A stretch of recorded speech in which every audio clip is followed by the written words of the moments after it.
great sustain.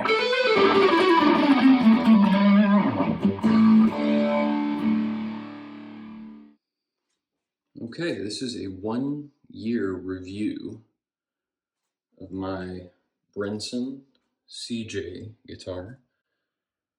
The only thing about it that isn't original right now is that I put some locking tuners on it. You can see it's got this kind of cool orange metallic paint job. Just a really, really nice offset guitar, mastery, bridge, and hardware, Lollars, and just a super cool guitar. Now, I have a couple of guitars. You can see I got quite a few offsets. Kind of interesting. You can see I've got a thing for orange guitars, but I think this is probably my favorite, and I'll tell you a little bit about how I got the guitar and why I love it so much. So you're going to get the sense that I'm not an influencer. I'm doing this on a Sunday morning. I just woke up, and I actually just got an email from Chris, but I'll talk more about that in a minute. So last year, I went to the Asheville Guitar Show, and it was my first time to go to that guitar show. And I walked around and I looked at and played a bunch of guitars. And I went there thinking I wasn't going to buy anything. After walking the whole guitar show, I saw two guitars that I liked. Two. One was this orange CJ that you just saw, and the other was an offset Telecaster from Japan. And so I started talking to Chris, the builder, Chris Brinson, and immediately he was telling me everything about each of the guitars that he had, the wood that he used, the process that he used, issues that he had, building different things, and saying, this was actually the third one because I built two and I just didn't feel good about just that level of discussion, and he was just a great guy, and it was clear that he was really passionate about building. And shook his hand and got in the car, went home, or headed home, and I called my wife and I said, it's not an inexpensive guitar. It's hand built. It's a custom guitar. And she said, well, but if it's a one of a kind and you love it, you could sell two of your other guitars and get that one. And I started thinking about that, and it was brilliant. And so that's exactly what I did. I sold two guitars that were mass produced that I did like, and I liked them a lot. But for to have one guitar that I really loved, and I think I called Chris because he'd given me his card, and I went back and grabbed the CJ, and I haven't looked back. I love it. I play it maybe not every day now. For the first 6 months, I played it every day, but it's just a really great guitar.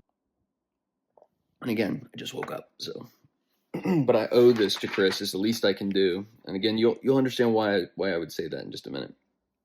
So I talked about the quality. I talked about the really premium parts. Just buying Lollar pickups and the mastery components alone is more than a lot of guitars cost. That's not including wiring. That wouldn't be including the wood. That's a one-piece, I think it's ash body.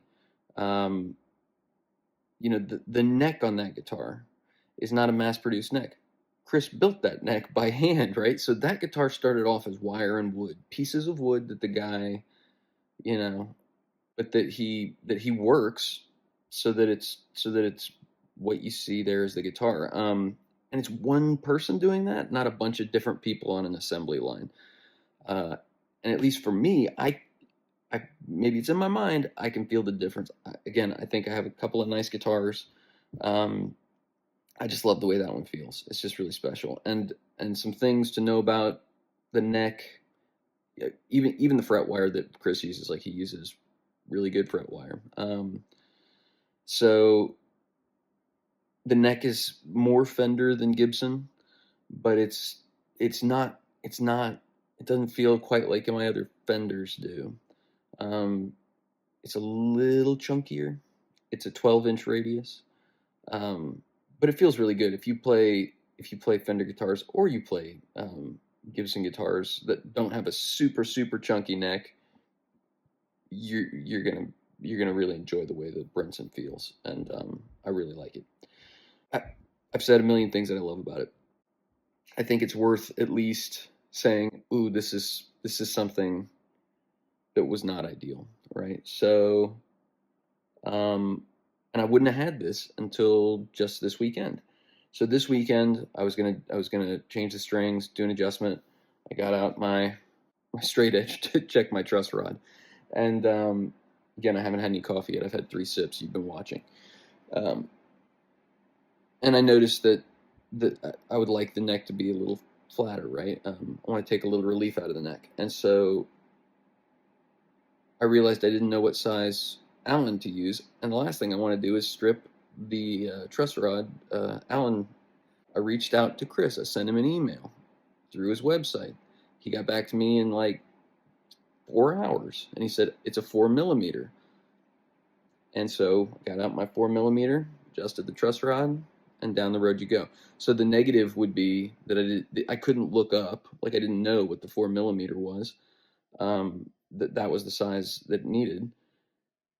But the pro is that the guy who built the guitar got back to me in like less than 4 hours. And that's, in the whole time I've owned the thing, that's the only thing I could think of to tell you is like a con, is that I didn't know what size Allen key to use for the truss rod. So I don't know if that says anything about the care that Chris Brinson puts into these guitars, but that's the reality. Another example of what a great guy he is, and I put a post on this about this on Reddit a while back with some pictures, but I put that guitar on one of these wall hangers not long ago. I say not long ago, like 2 months into ownership. And I then proceeded to trip on the cable that was still plugged into it. It pulled it off the wall. I thought this thing's going to be really damaged. And it had one itty bitty little scratch in the paint. And that was it. And so that just also tells you, like, the wood that he's using, I don't know if he's baked it so that it's harder. I don't know if the paint that he uses is, because it's not nitro. He's using a different kind of paint, at least to get that sort of finish that where you can see and feel the grain. And I may go back and show you again. I may like cut back and show you that what's really cool. Like, part of what made me love this guitar so much is at least that finish. It's not smooth the way every other guitar I own is.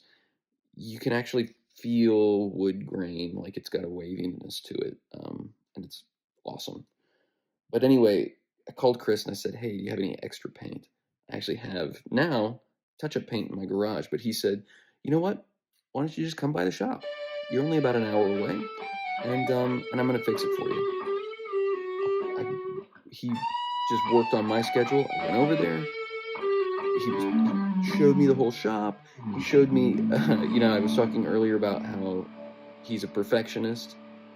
I saw blanks that are guitar bodies that he had like started to cut, because he does this. I mean, he just does it with a piece of wood. He doesn't start with something that's already kind of shaped like a guitar. He starts with a piece of wood, and so I could see the ones that he was like, it's not perfect enough, or a route might have gotten off or whatever. And anyway, he touched up the paint, made sure it was a perfect match, gave me some touch-up paint, and was just awesome. So again, be able to support somebody who, like, if I'm going to spend the money to support somebody who's doing something a little different, who's really, as an individual, just passionate, totally passionate about building guitars, and you can tell he just loves every one of the ones that he sells. So that's my Brinson guitar CJ review, right at 10 minutes. I hope you'll check out his guitars. I think he's just top notch as a person, as a builder. Just pretty unbeatable. And so thrilled to be able to own it. Thrilled to be able to tell some people about it. And I'll try to sneak in some guitar samples of the sound and everything else I think I've got some video in here that I can throw in there. So there you go. Thanks.